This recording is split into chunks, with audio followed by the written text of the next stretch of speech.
امری واحلل عقدۃ من لسانی یفقهوا قولی۔ آج سورۃ بقرہ کا 19واں رکوع ہم انشاءاللہ العزیز پڑھیں گے اور اس کو سمجھنے کی کوشش کریں گے۔ ارشاد باری تعالیٰ ہے، یا ایھا الذین آمنوا استعینوا بالصبر والصلاۃ ان اللہ مع الصابرین۔ اے ایمان والو، صبر اور نماز سے مدد چاہو، بے شک اللہ صبر کرنے والوں کے ساتھ ہے۔ پہلی بات تو یہ کہ آقا کریم صلی اللہ علیہ وآلہ وسلم کے معمولات میں سے یہ چیز رہی ہے کہ جب کوئی مشکل وقت آتا تو فوراً آپ نماز سے رجوع کریں۔ اس میں جیسے آپ نے دیکھا بارش نہ ہو تو نماز استسقاء پڑھتے ہیں، اور دوسری کوئی چیز جیسے آپ 2 نفل پڑھ لیتے ہیں صلاۃ حاجت کے، تو یہ آقا کریم صلی اللہ علیہ وآلہ وسلم کے معمول میں سے تھا کہ کوئی حاجت چاہتے، کوئی مشکل وقت آتا تو فوراً نماز کے ذریعے سے اللہ سے مدد طلب کرتے۔ اور دوسری چیز جو فرمائی صبر کے ساتھ اس وقت کو گزارا جائے جو کہ آزمائش کے لیے اندر آ گئی۔ دیکھیں، ساری زندگی ہماری ہم اپنی پسند سے اپنی مرضی سے نہیں گزر سکتے۔ زندگی میں اتار چڑھاؤ بھی آتے ہیں، خوشی غمی بھی آتی ہے، اور ایک مسلمان کی شان یہ ہے کہ اسے کوئی خوشی اور راحت مل جائے یا وہ کسی غم میں مبتلا ہو تو اللہ تبارک و تعالیٰ سے اپنا رجوع قائم رکھے، خوشی میں اتنا بکھر نہ جائے کہ آپے سے باہر ہو جائے اور تکبر کر بیٹھے، اور کسی غم میں مصیبت میں کچھ ایسا نہ کر گزرے کہ گستاخوں میں شمار ہو جائے، نہ شکروں میں شمار ہو جائے۔ تو دونوں حالتوں میں اپنے آپ کو قابو رکھنے کی ضرورت ہے۔ تو فرمایا کہ اے ایمان والو، صبر کے ساتھ اور نماز کے ساتھ سے مدد طلب کرو، اور پھر فرمایا ان اللہ مع الصابرین، بے شک اللہ صبر کرنے والوں کے ساتھ ہے۔ صبر کرنے والے کبھی اللہ کا نہیں رہتے، تنہا نہیں رہتے، اللہ تعالیٰ کبھی ان کا ساتھ نہیں چھوڑتا۔ جو صبر کر جاتا ہے اس کے درجات بڑھ جاتے ہیں۔ پھر فرمایا وَلَا تَقُولُوا لِمَن يُقْتَلُ فِي سَبِيلِ اللَّهِ أَمْوَاتٌ بل احیاء ولکن لا تشعرون، اور جو اللہ کی راہ میں مارے جائیں ان کو مردہ مت کہو، بل احیاء بلکہ وہ زندہ ہیں، ولکن لا تشعرون تمہیں اس بات کا شعور نہیں۔ یہ شہدائے بدر کے حق میں نازل ہوئی تھی آیت مبارکہ، لیکن اس کا اطلاق اب تمام شہداء پر بھی ہوتا ہے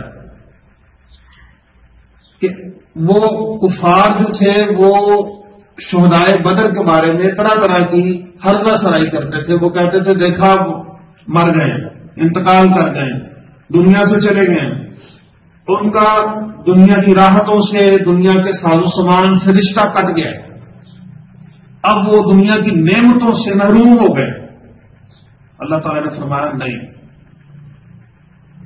جو اللہ کی راہ میں مارے جائیں انہیں مردہ نہیں کہنا، وہ زندہ ہیں، بل احیاء بلکہ وہ زندہ ہیں، ولکن لا تشعرون تمہیں اس بات کا شعور نہیں۔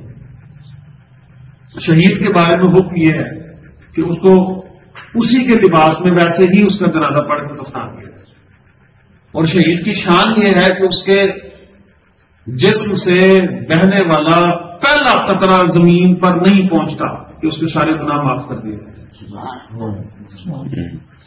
اور آپ کبھی اندازہ کر کے دیکھیں، ایک دن ایسے میں سوچ رہا تھا کہ اگر انسان کھڑا ہو اور اس کے خون کا قطرہ کہیں گندے سے کسی جگہ سے گرے تو زمین پر گرتے ہوئے وقت لگے گا. تو کوئی شخص زخموں سے چور ہو، وہ پہلے ہی لیٹا ہوا ہو، پہلے ہی وہ زمین پر بچھا ہوا لیٹا ہے، تو اس کے بدن سے نچلی طرف سے خون نکل کے زمین تک پہنچنے میں کتنا وقت لگے گا؟ اللہ فرماتا سارے گناہ معاف. تو اس سے جہاد کی بھی ترغیب ملتی ہے، اللہ کی راہ میں مارے جانے کی بھی ترغیب ملتی ہے کہ انسان حق پر رہتے ہوئے حق پر ڈٹ کر رہے، اسلام پر پہرا دے. مشکل وقت آئے تو اپنی جان کو محفوظ کرنے کے چکر میں نہ رہے، بلکہ اصل تو یہ اللہ کی امانت ہے. مرنا ہی ہے تو سب سے بہترین موت پھر شہادت کی موت ہے. ایک چیز قرض کے بارے میں آتا ہے کہ وہ شہید کو بھی معاف نہیں ہے، چاہے جائے کہ وہ کوئی دے نہ سکتا ہو، اس کے حالات ایسے ہیں، یہ جان بوجھ کے کسی کے پیسے دبا کے رکھنا. من الخوف والجوع والنقص من الاموال والانفس والثمرات وبشر الصابرین. اور ضرور ہم تمہیں آزمائیں گے. یہ 5 چیزوں کا ذکر فرمایا. وَلَنَبْلُوَنَّكُمْ، ضرور تمہیں آزمائیں گے، بِشَيْءٍ، کچھ چیزوں سے، من الخوف، پہلی چیز خوف، والجوع، بھوک سے، وَنَقْصٍ مِّنَ الْأَمْوَالِ، مال کے نقصان سے، وَالْأَنفُسِ، جان کے نقصان سے، وَالثَّمَرَاتِ، پھلوں کے نقصان سے. اور پھر کیا کہا؟ وَبَشِّرِ الصَّابِرِينَ، صبر کرنے والوں کو بشارت دے دو، خوشخبری دے دو، تم گھاٹے میں نہیں رہے.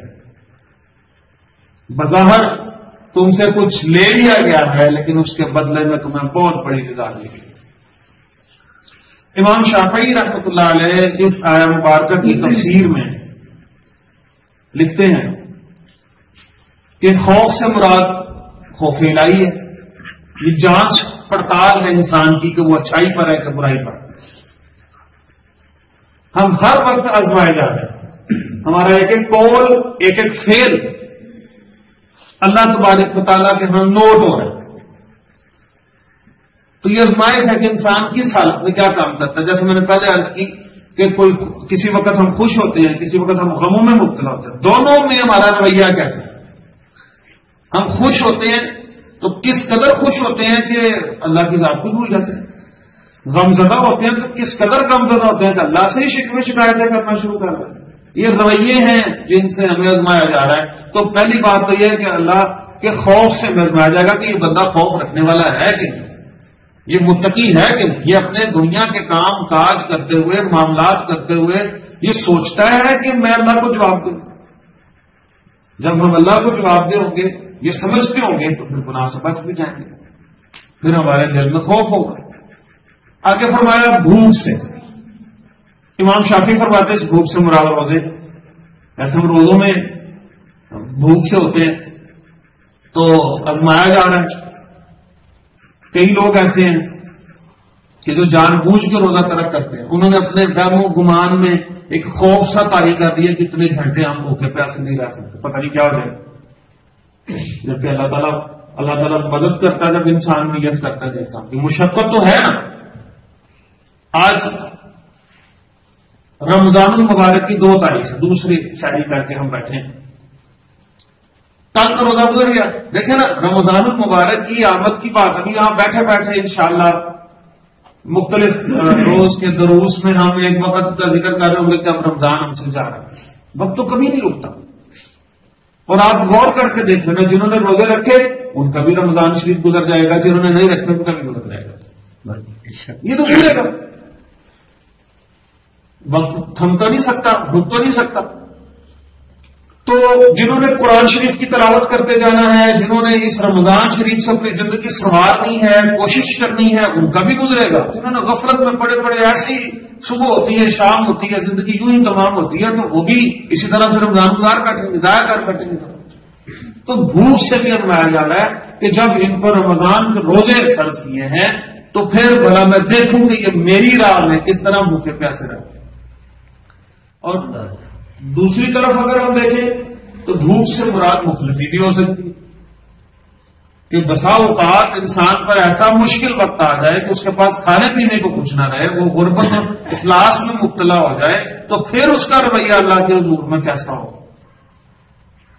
پھر بھی وہ صبر کرنے والوں میں سے ہوگا، پھر بھی وہ شکر کرنے والوں میں سے ہوگا کہ نہیں ہوگا؟ ہم نے اس کو کھلایا بھی، اس کو پلایا بھی، لیکن اب تھوڑا سا بھوکا رکھ کے بھی دیکھتے، نہ دے کے بھی دیکھتے، تو یہ بھی آزمائش ہے۔ آخر فرمایا نقص من الاموال، مال صدقات اور زکات بھی ہے کہ آپ کے مال میں سے نکلتا ہے تو بظاہر مال کم ہوتا ہے، بظاہر کم ہوتا ہے، ویسے نہیں ہوتا۔ ویسے اللہ کی ذات انسان کو اتنا ہی نوازتی ہے جتنا وہ اللہ کی راہ میں دیتا ہے، اس سے کئی گنا زیادہ نوازتی ہے، تو اللہ کے ساتھ ایک تجارت ہے جس میں گھاٹا نہیں ہے، لیکن آزمائش اس بندے کی ہو رہی ہے، یا مال کے نقصان سے عام طور پر بھی ہو سکتا ہے۔ اور پھر فرمایا والانفس، جانوں کے نقصان سے، اپنے پیارے چلے بھی جاتے ہیں، جانوں کا نقصان ہوتا ہے، پھر انسان کے بارے میں سوچتے ہیں۔ اللہ تعالیٰ فرشتوں سے پوچھتا ہے میرے اس بندے کے فلاں جو تم جان قبض کر رہے ہو، ہاں یا اللہ کر رہا ہوں، کیا کہتا ہوں؟ وہ کہتا تھا انا للہ و انا الیہ راجعون۔ اچھا، حدیث مبارکہ میں آتا اللہ تعالیٰ ان فرشتوں سے کہتے ہیں اس بندے کے لیے جنت میں ایک مکان بناؤ اور اس کا نام بیت الحمد رکھو، اس کے لیے جنت میں ایک مکان بناؤ۔ آگے فرمایا والثمرات، پھلوں کے نقصان سے، اس سے مراد امام شافعی رحمۃ اللہ علیہ فرماتے ہیں کہ یہ اولاد کا غم ہے، پھل سے مراد اولاد بھی ہے، کہ اولاد میں سے اگر کوئی بچپن میں بچوں میں سے کوئی چلا جائے تو یہ حدیث مبارکہ کا اطلاق اس پر بھی ہوتا ہے کہ اس کے لیے ایک مکان بنوا دو جنت۔ اور یہ بچے جو ہوتے ہیں یہ پھر بروز قیامت اگر وہ شخص جہنم میں بھی جاتا ہوگا تو وہ اللہ کے حکم سے شفاعت کریں گے، وہ کہیں گے یا اللہ دنیا میں بھی ہم ان سے محروم رہے اور اب یہاں بھی ہم اس میں، وہ تو جنتی ہے بچے معصوم ہیں، تو اللہ تبارک و تعالیٰ سے کہیں گے کہ ہم اپنے والدین سے وہاں بھی محبت سے محروم رہے اور یہاں بھی رہیں گے، تو ان کی وجہ سے اللہ تبارک و تعالیٰ ان کے والدین کو جنت میں جگہ عطا فرمائے۔ تو یہ دیکھیں نا، بظاہر کتنی تکلیف دہ بات ہے لیکن اس کا اجر کتنا بڑا۔ تو پھلوں کے نقصان سے بھی ہے، ایک اس سے مراد یہ بھی ہے کہ پھل موسمی اعتبار سے ہوتے ہیں، بعض موسمی ہوتے ہیں، بعض میں نہیں ہوتے، پھل خراب بھی ہوتے ہیں، معاشی کسی کی پوری کمائی ان پھلوں پہ لگی ہوتی ہے، تو یہ عام طور پہ یہ بھی نقصان ہے۔ لیکن فرمایا وبشر الصابرین، صبر کرنے والوں کو بشارت اور خوشخبری سناؤ کہ تم گھاٹے میں نہیں رہے، تم اللہ تبارک و تعالیٰ کی اس آزمائش میں پورا اتر گئے ہو تو تمہارے لیے نعمتوں بڑی جنت تمہارا انتظار کر رہے۔ اگلی آیت مصیبت، کہ جب ان پر کوئی مصیبت پڑے قالوا، تو وہ کہتے ہیں انا للہ و انا الیہ راجعون، ہم اللہ کے مال ہیں، اللہ کی طرف سے آئے، اسی کی طرف لوٹ کر جانا ہے۔ تو یہ دعا ارشاد فرمائیے صرف کسی کے انتقال پر نہیں، کوئی چیز گم جائے تو اس کا ورد شروع کر دیں، آپ کو اللہ کے فضل سے مل جائے۔ کسی بھی نقصان پر، کسی قسم کے نقصان پر بھی، صرف جانی نقصان پر نہیں، مالی نقصان پر، اس آیا مبارکہ کو پڑھنا خیر و برکت کا باعث ہے کہ جو چیز بھی ہے وہ اللہ کی طرف سے آئی، اللہ کی طرف لوٹ کر جانا، اس سے غم کم ہو جاتا ہے، وہ چیز کھوئی بھی مل جاتی ہے یا اس سے بہتر مل جاتی ہے۔ اولئک علیہم صلوات من ربہم والرحمہ واولئک هم المہتدون۔ دیکھیں کتنی پیاری آیت مبارکہ ہے کہ یہ لوگ ہیں جن پر ان کا رب کے صلوات بھیجی ہے، درودیں بھیجی ہیں اور رحمت، واولئک هم المہتدون، اور یہی لوگ تو ہدایت پر۔ آپ ذرا اس شخص کے وقت کا اندازہ لگائیں جس پر اللہ صلوات بھیجے۔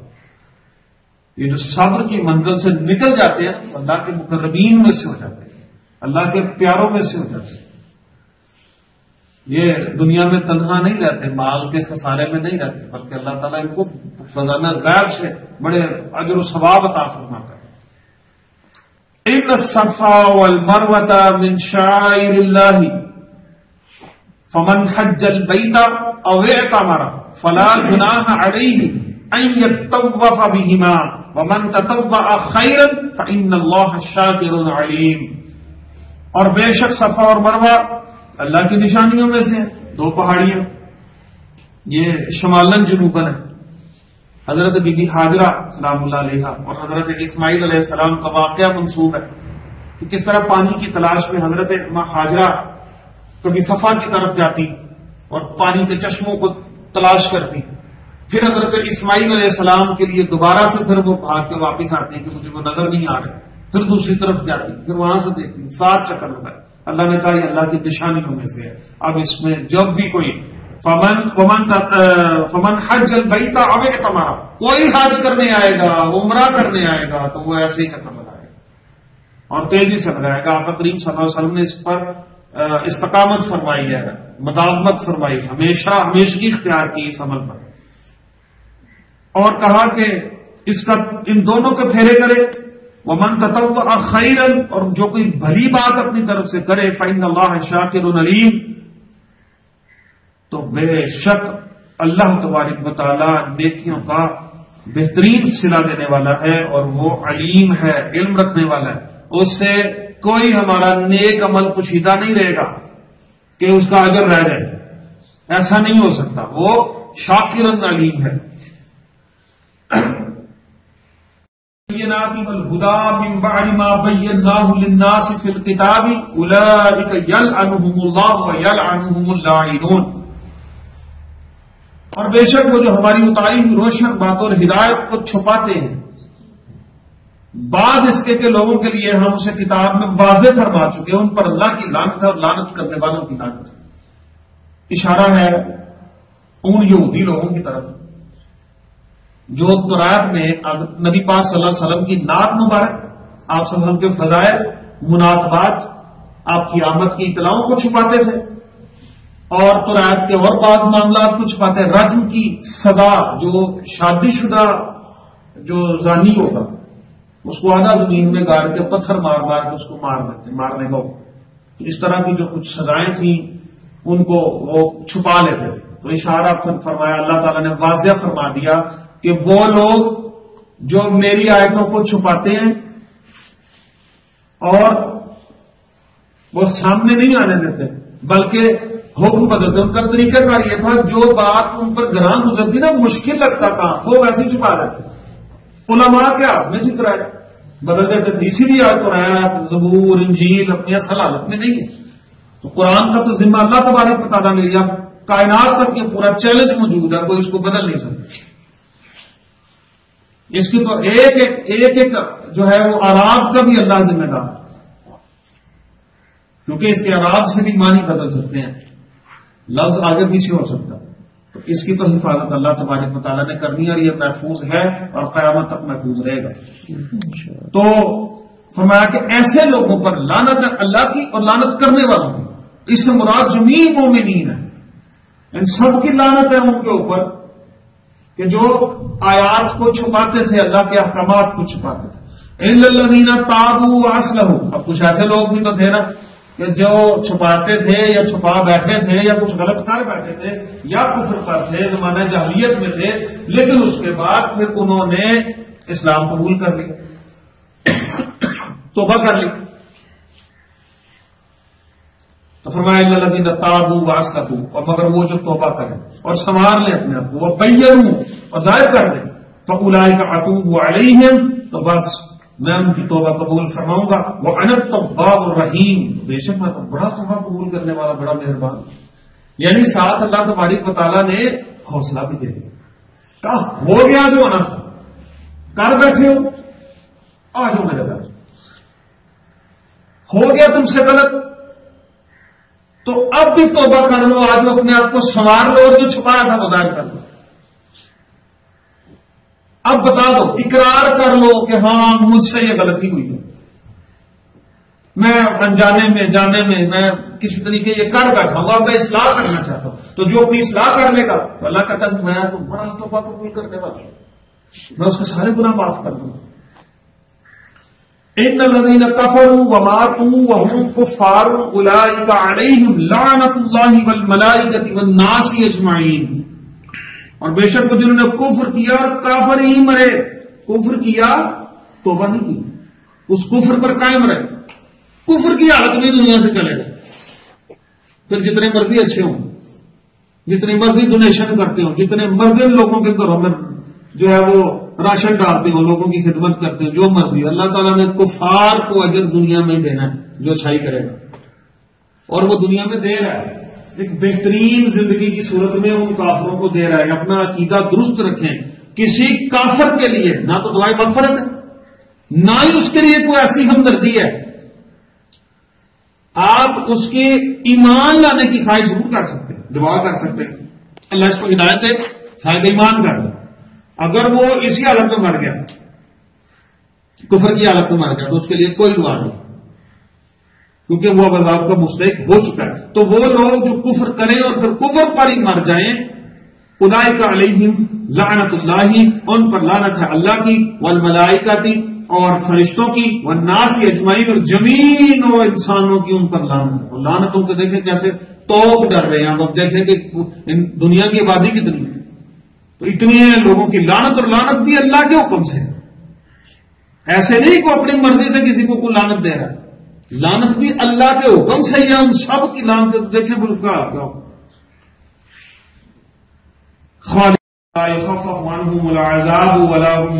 نہ ان پر سے عذاب ہلکا ہوگا، تخفیف نہیں ہوگی، ان کے عذاب میں کمی نہیں ہوگی، اور ولا ہم ینظرون، نہ انہیں پھر کوئی مہلت دی جائے. کیونکہ کافروں نے سب سے پہلی بات میں تو یہ کرنی ہے کہ اب سب کچھ دیکھ لینا، ایک دفعہ پھر دنیا میں بھیجا ایسا کہے گا ویسے کرے گا.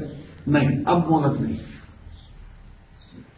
اللہ تعالیٰ فرمائیں گے کہ کیا تو آج اپنی جان چھڑانے کے لیے اگر تیرے پاس پوری زمین جتنا مال و دولت ہوتا تو دے دیتا؟ وہ کہیں گے ہاں یا اللہ میں دے دیتا. اللہ کہتا میں ہرگز تم سے قبول نہ کروں، کیونکہ میں نے دنیا میں بہت ہلکی چیز تم سے مانگی تھی، اور وہ کلمہ طیبہ. ایک دفعہ اسلام میں داخل ہو گیا، لا الہ الا اللہ محمد رسول اللہ صلی اللہ علیہ وآلہ وسلم اقرار کر، دل سے تصدیق کر. تو میں نے دنیا میں بڑی ہلکی چیز مانگی، آج تو ساری دنیا کی دولت مجھے دینے کے لیے تیارا جان چھوڑتے، لیکن نہیں، اب نہیں، اب وہ مہلت ختم ہو چکی. وَإِلَٰهُكُمْ إِلَٰهٌ وَاحِدٌ، اور تمہارا معبود ایک معبود ہے، وہ ایک الہ ہے.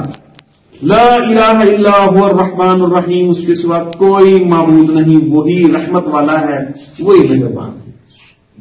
تو اللہ تبارک و تعالیٰ سے دعا ہے کہ اللہ تعالیٰ ہمارے ایمان کو سلامت رکھے، ہمیں ایمان پر استقامت عطا فرمائے، ہمارا خاتمہ ایمان کے ساتھ فرمائے. اللہ تبارک و تعالیٰ رمضان المبارک کا صدقہ ہمیں ہر قسم کی وبا، ہر قسم کی مرض سے نجات عطا فرمائے.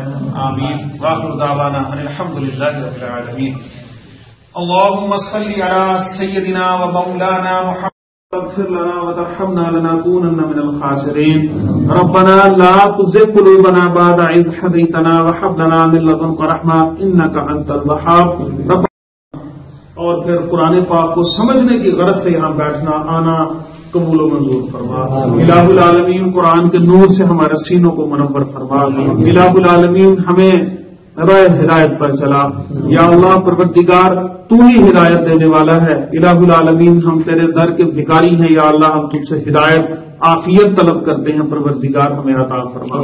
یا اللہ اس رمضان المبارک کا صدقہ، اس قرآن پاک کا صدقہ، یا اللہ ہمارے تمام فوت شدگان کی بخشش و مغفرت فرما. الہ العالمین ہمیں بھی موت یاد رکھنے کی اور آخرت کی تیاری کرنے کی توفیق عطا فرما. الہ العالمین ہر قسم کی ذہنی، جسمانی، نفسیاتی، اخلاقی بیماری سے ہمیں نجات عطا فرما. ہر قسم کی ذلت سے، ہر قسم کی قلت سے، ہر قسم کی علت سے ہمیں محفوظ فرما. الہ العالمین ہر قسم کی معذوری سے، محتاجی سے، مفلسی سے، بیماری سے ہمیں نجات عطا فرما. یا اللہ پروردگار نبی پاک صلی اللہ علیہ وآلہ وسلم کی پوری امت کی خیر فرما. یا اللہ اب تک آدم علیہ السلام سے لے کر جتنے حالت ایمان میں دنیا سے رخصت ہو گئے، یا اللہ سب کی بخشش و مغفرت فرما.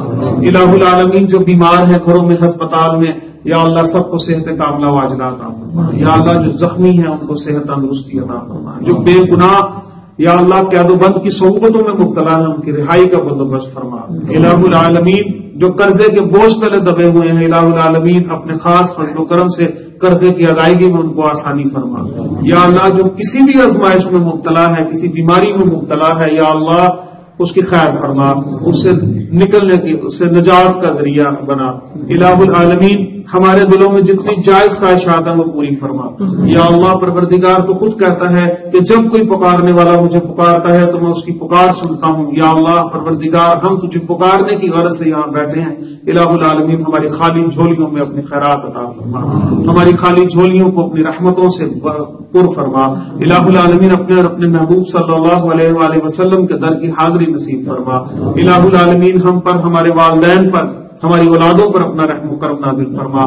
یا اللہ پروردگار اس ماہ رمضان کی برکتیں عطا فرما, تمام فیوز و برکات سے ہمیں استفادہ حاصل کرنے کی توفیق عطا فرما. الہ العالمین ہمارے تمام صغیرہ کبیرہ قصدن سہون ارادتن غیر ارادتن شعوری لا شعوری تحت شعوری دن کے اجالوں میں کیے گئے رات کے اندھیروں میں کیے گئے تمام گناہ معاف فرما. الہ العالمین وہ گناہ جو ہمیں یاد ہیں ہم اس پر پچھتا رہے ہیں, اور وہ گناہ جو ہمیں یاد بھی نہیں ہم کر کے بھول چکے ہیں پروردگار ہم اس سے بھی توبہ کا سوال کرتے ہیں. پروردگار ہمیں معاف فرما. آئندہ سے الہ العالمین ہمیں نیکیوں کی رغبت عطا فرما, گناہوں سے نفرت عطا فرما. یا اللہ ملک پاکستان کی خیر فرما, عالم اسلام کی خیر فرما. یا اللہ مسلمانوں کی خیر فرما. الہ العالمین ملک پاکستان میں رہنے والوں کی خیر فرما, ملک پاکستان کی حفاظت کرنے والوں کی خیر فرما.